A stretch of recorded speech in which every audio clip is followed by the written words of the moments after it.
સુરતમાં સારોલી પોલીસે પેટ્રોલિંગ દરમિયાન બાતમી મળતા નિયોલ ચેક પોસ્ટ પર વોચ ગોઠવવામાં આવી હતી, જ્યાંથી પસાર થતા મુંબઈના MHB કોલોની પોલીસ સ્ટેશન વિસ્તારમાં થયેલી 6 ઘરફોડ ચોરીના ગુનાઓમાં સંડોવાયેલા રીઢા આરોપી કમલજીતસિંહ ઉર્ફે શનિસિંહ બંગુને ઝડપી પાડ્યો હતો. સારોલી પોલીસે આરોપી પાસેથી 329.3 ગ્રામ સોનાના દાગીના, રોકડા રૂપિયા, 1 મોબાઈલ ફોન અને 2 કાંડા ઘડિયાળ સહિત કુલ 45,26,000થી વધુનો મુદ્દામાલ કબજે કરવામાં આવ્યો હતો. HX24 ન્યૂઝ ગુજરાતી સાથે જય બગિયા, સુરત.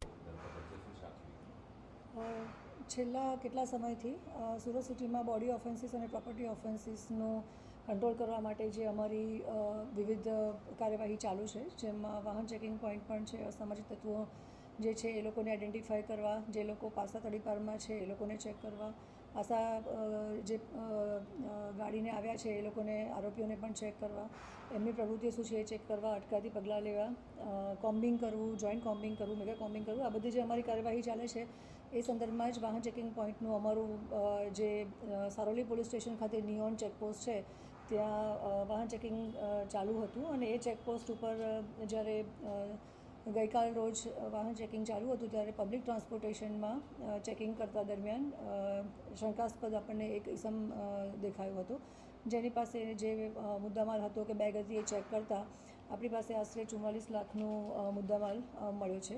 આ જે વ્યક્તિ છે જેને શંકાસ્પદ ઇસમ હતો એની પ્રાથમિક પૂછપરછ કરતાં જાણવા મળ્યું છે કે એનું નામ છે કમલજીતસિંહ ઉર્ફે શનિસિંહ બંગુ, જે મહારાષ્ટ્ર મુંબઈનો રહેવાસી છે. અગાઉ એના મુંબઈમાં 7 જેટલા ગુનાઓ દાખલ થયેલા છે.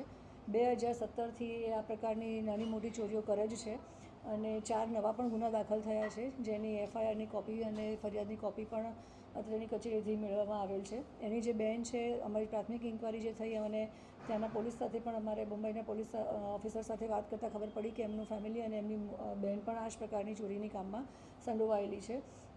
જે દાગીના મળ્યા છે એ આશરે 33 જેટલા તોલા જેટલું સોનું મળેલું છે, જે છેલ્લી 4 એણે જે ચોરી કરી હતી બોમ્બેમાં, જે આશરે 44,12,000 રૂપિયાનો થાય છે. 70,000 રૂપિયા એની પાસેથી રોકડા મળ્યા હતા, એક મોબાઈલ અને કાંડા ઘડિયાળ જે પણ એણે ચોરીના પૈસામાંથી જ ખરીદી હતી. એટલે આશરે 45,26,000નો મુદ્દામાલ અમે કબજે કર્યો છે. અને બોમ્બેથી જે ઓફિસર્સ આવ્યા છે, અમે 41 વંડી અત્યારે કરી છે અને એને અમે હેન્ડઓવર કરી રહ્યા છીએ.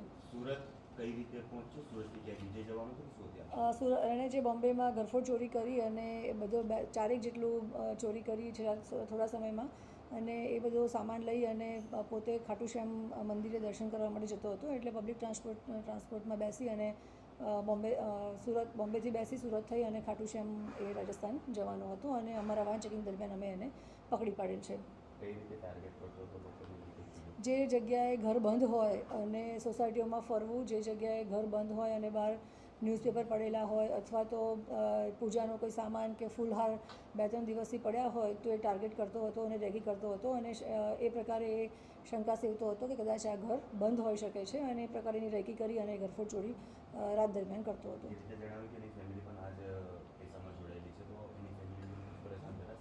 અત્યારે અમે 41 વંડી કરી છે અને બોમ્બે પોલીસને સોંપીએ છીએ. અમારા ઇન્વેસ્ટિગેશન્સમાં જેટલું હજી આગળ નીકળશે એ પ્રકારે અમે આગળ પૂછપરછ કરીશું અને આગળની કાર્યવાહી પણ કરીશું. પ્રોફેશનલ ચોરી જ કરે છે કે બીજો કોઈ ધંધો વ્યવસાય એની સાથે કરે છે? નાની મોટી છૂટક મજૂરી જ કરતો હતો એ, કે ક્યારેક મજૂરી મળી જાય પોટલા લેવાની અથવા તો કોઈ નાની મોટી કોઈ જગ્યાએ દુકાનમાં, તો એ પ્રકારની છૂટક મુજબ મજૂરી જ કરતો હતો. અને રાત દરમિયાન 2017થી એ રેકી કરી અને આ પ્રકારે ચોરી કરતો હતો અને ઓલરેડી ગુના દાખલ થયેલા છે.